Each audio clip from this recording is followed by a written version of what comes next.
Hello everyone, আসসালামু আলাইকুম। সবাই কেমন আছো? আশা করি অনেক অনেক ভালো আছো। শুরু করছি আমি আজকের একটি নতুন ব্লগ। তো যাই হোক, গত 2 দিন তোমরা আমার কোনো ব্লগ পাও নাই। তো আমার একটু সমস্যা ছিল, যার জন্য ব্লগ দেওয়া হয় নাই। কিন্তু আমি শ্যুট করে ঠিকই রেখেছিলাম, বাট ব্লগগুলো শেয়ার করা হয়নি। তোমরা আস্তে আস্তে আমার ব্লগগুলো পাবে। তো যাই হোক, আমি সকালে উঠে এখানে দেখতেই পাচ্ছ খিচুড়ি বসাচ্ছি, তার অ্যারেঞ্জমেন্ট করছি। আর কে কোথা থেকে আমার ব্লগটি দেখছো অবশ্যই জানাবে। আর তোমাদের কার কার আমার ব্লগ দেখতে ভালো লাগে সেটাও জানাবে। তো যাই হোক, এখন তো একটু হালকা হালকা শীত, এত বেশি শীত নেই, আবার গরমও লাগে দুপুরের দিকে, আর রাতে আর ভোরের দিকে আর কি প্রচুর ঠান্ডা লাগে। কার কেমন লাগে জানি না, অনেকে আবার নাকি বেশি গরম লাগে ফ্যানও ছেড়ে রাখে। তো যাই হোক, আমি এখানে হচ্ছে আমার যে সকালের ব্রেকফাস্ট সেটা তৈরি করছি। এখানে হচ্ছে মিক্সড খিচুড়ি রান্না হবে। তো এখানে আমি ফুলকপি, গাজর, আলু এগুলো কেটে নিয়েছি। আমার বাসায় যদি আরও সবজি থাকতো তো আমি ওগুলো রান্না করতাম। তো যাই হোক, আমার রান্নাবান্না তো এই যে এরকমই চলছে। তো আসো তোমাদের সাথে শেয়ার করি যে আমি কি নিয়ে ব্যস্ত ছিলাম। আমার ছেলের স্কুলে পিঠা উৎসব আসবে, এটা জানানো হয় 1 সপ্তাহ আগে। তো আমি ওইটা নিয়ে খুবই এক্সাইটেড ছিলাম, মানে কি বানাবো, কোন পিঠা বানাবো, খুবই টেনশনে ছিলাম। তো এইসব নানান টেনশনে আমার অনেকগুলো ব্লগ করা হয়নি, মানে বিভিন্ন ঝামেলায়, আর ফ্যামিলিগত ঝামেলায়ও, আর আমি নিজেও একটু অসুস্থ ছিলাম, সব মিলিয়ে আমার ব্লগটা করা হয়নি। সো যাই হোক, চলো বলি সেই প্রসঙ্গের কথা। তো আমি অনেকগুলো পিঠা বানানোর আমার ইচ্ছা ছিল, বাট আমি অনেক কিছুই ট্রাই করি কিন্তু আমার অনেক কিছু হয়নি। কিন্তু যখন আমি আমার ছেলের স্কুলে গেলাম দেখলাম অনেক ভাবিরা, আপুরা অনেক ট্যালেন্ট ওনাদের ভেতর আছে, ওনারা অনেক ধরনের পিঠা বানাতে পারে। সত্যি কথা বলতে এটা আমিও বানাতে পারি, কিন্তু আমার যে ডোটা, সেই ডোটা ঠিক মতন কোনো পিঠারই হচ্ছিল না, যার জন্য আমি সেভাবে করতে পারিনি। তো যাই হোক, বাধ্য এসব কথা। কে কোথা থেকে আমার ভিডিওটি দেখছো প্লিজ একটা কমেন্ট করবে এবং আমার চ্যানেলটি সাবস্ক্রাইব করবে। তো সকালে কে কয়টা বাজে ঘুম থেকে ওঠো সেটা কিন্তু আমাকে অবশ্যই জানাবে। আমার কিন্তু দেখা যায় সকালে অনেক ভোরেই ওঠা হয়, কিন্তু উঠেও আমি মানে কাজ করে সংসারের কাজ সামাল দিতে পারি না। মানে সারাদিন যে এত কাজ কোথা থেকে আসে আমি বুঝি না। নিজের জন্য একটু সময় বের করতে পারি না, নিজের একটু স্কিন কেয়ার করব, একটু হেয়ার কেয়ার করব, মানে সেই জিনিসটার সময় পাই না। আলহামদুলিল্লাহ আমার ছোট 2টা বেবি আছে, ওদের কেয়ার করা, রান্না বান্না, তারপর মানে সব কাজ। তারপরও আমার মনে হয় অনেক কাজ রয়ে গেছে, এই কাজটা করা হয়নি, ওই কাজটা করা হয়নি, ওইটা কখন করব, ওইটা কখন করব। মানে কি বলবো, এদিকে আলমারির দিকে তাকাই যখন খারাপ লাগে তখন আলমারিটা গুছাই, আবার ওইদিকে যখন ওয়ার্ড্রব দেখি যে ওইটা অগুছালো আবার ওইটা গুছাই। মানে একটার পর একটা কাজ বাড়তেই থাকে। আর সকালে তো মানে প্রত্যেক দিন ভাবি যে যাক আজকে কাপড় ধুয়েছি, কালকে আর কাপড় থাকবে না।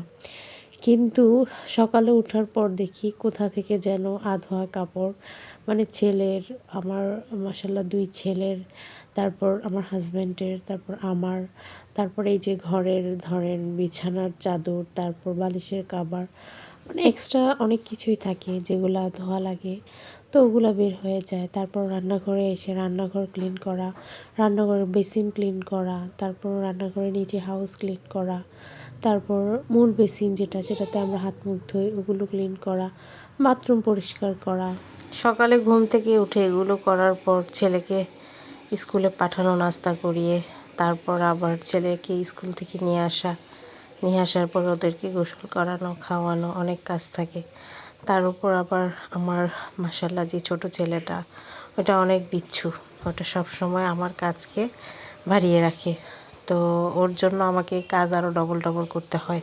আর সাথে তো আমার হাজব্যান্ড আছেই, সারাক্ষণ উঠতে বসতে, তুমি এটা পারো না, তুমি ওটা পারো না, ওটা পরিষ্কার না, সেটা পরিষ্কার না। এখন ছোট বাচ্চা নিয়ে পারতেছি না, প্রেগনেন্সিতেও সেই রকম ছিল। সে বাসায় আসতো সারাদিন পর, এসে বলতো কী ব্যাপার, এটা পরিষ্কার না কেন, আমার ছেলেটাকে এখনও খাওয়াওনি কেন, ও না খেয়ে শুয়ে গেল কেন, ও এখনও এটা করনি কেন, ওটা করনি কেন। আমার এত শরীর খারাপ লাগতো। আমি এরকম অনেক সময় আছে যে মানে শরীর দুর্বলতার কারণে চোখ খুলতে পারছি না, বিছানায় পড়েছিলাম। তো তখন দেখা যায় আমার বাচ্চাটা আরও ছোট ছিল। ও ও হয়তো অনেক সময় আমাকে বলতো, মা আমি পানি খাবো, আমি এটা খাবো ওটা খাবো, কিন্তু আমি ওকে দিতে পারতাম না। অনেক সময় বাবা এসে দেখতো যে ও আমার সাথে শুয়ে আছে, হয়তো ঘুমিয়ে গেছে, ওকে খাওয়াতে পারিনি। তো ওর বাবা অনেক চিল্লাচিল্লি করতো আমার সাথে, কিন্তু এটা বুঝতে চেষ্টা করতো না আমি যে একটা প্রেগনেন্ট মহিলা, আমার যে কতটুকু কষ্ট হচ্ছে, আমার কষ্টটা কেউ বোঝার ছিল না। প্রেগনেন্সিতে একটা মেয়ের কত কষ্ট হয়, কত কিছু তার শরীরের উপর দিয়ে যায়, ভেতর দিয়ে যায়, এটা কেউ বোঝে না। তারপর ডেলিভারির কষ্ট, এই কষ্ট কাকে বোঝাবো, কেউ বোঝার নেই। আর এই কষ্টটা যদি হাজব্যান্ড না বুঝে, তার মতন দুঃখী আর এই পৃথিবীতে কেউ নেই। তো যাই হোক, এরকম কষ্ট যেন কেউ না হয়, আল্লাহ সবাইকে হেদায়েত দান করুক। আর এমন অনেক আপনজন আছে, মানে আমার অনেক আপনজন আছে, আমার মা বাবা বাদে, ওদের কথা বলছি না, আমার ভাই বোন বাদে, আবার আমার আত্মীয় স্বজনও বাদে, অনেকে আছে যে গাছের পরিচর্যা করে না, কিন্তু গাছের ফলটা খেতে তাদের অনেক ভালো লাগে। মানে কি বলবো, বোঝাতে পারছি না। অনেকে আমার প্রেগনেন্সিতে কেউ খবর নেয়নি, কিন্তু এখন আসে যে আমার বাচ্চার খবর নিতে, মানে আমার বাচ্চার জন্য তাদের একদম দরদ উতলায় পড়ে, একদম কত ভালোবাসা, আহারে। আর যখন বাচ্চা পেটে ছিল, একটা মানুষ পাইনি, একটা সিজারের সময় একটা মানুষ পাইনি আমাকে করবে এরকম। তারপরে আমি প্রেগনেন্সিতে যে 9-10 মাস দুটা বেবি হলো, কাউকে পাইনি, কাউকে পাশে পাইনি। তো এই দুঃখ আমি কাকে বলবো? এই দুঃখ বলার কোনো জায়গা নেই, এই কথা শোনারও কেউ নেই, আর বোঝারও কেউ নেই, কেউ বুঝবেও না। কারণ আমি মেয়ে মানুষ, তো মেয়ে মানুষের কোথাও যাওয়ার জায়গা নেই, মেয়ে মানুষের কিছু করার নেই। আর কি বলবো, আজকে পড়াশোনা করেও একটা জব করতে পারছি না, কারণ বাসায় ছোট বেবি আছে, বা একটা বিজনেস করতে পারছি না, কারণ আমার বাসায় একটা দুটা ছোট বেবি আছে। ওদেরকে কে দেখবে? ওদেরকে দেখার কেউ নেই। আর এরকম মানুষ, টক্সিক মানুষ আমি আমার ফ্যামিলিতে চাইও না, যাদের জন্য আমার রাতের ঘুম হারাম হয়ে যাবে, যাদের জন্য আমার পেটের দানা হজম হবে না, সেটা বমি করে ফেলে দিতে হবে। এরকম মানুষ আমার পাশে চাই না। সবাই আজকের মতন ভালো থেকো, সুস্থ থেকো এবং আমার জন্য দোয়া করো। আল্লাহ হাফেজ, টাটা, বাই।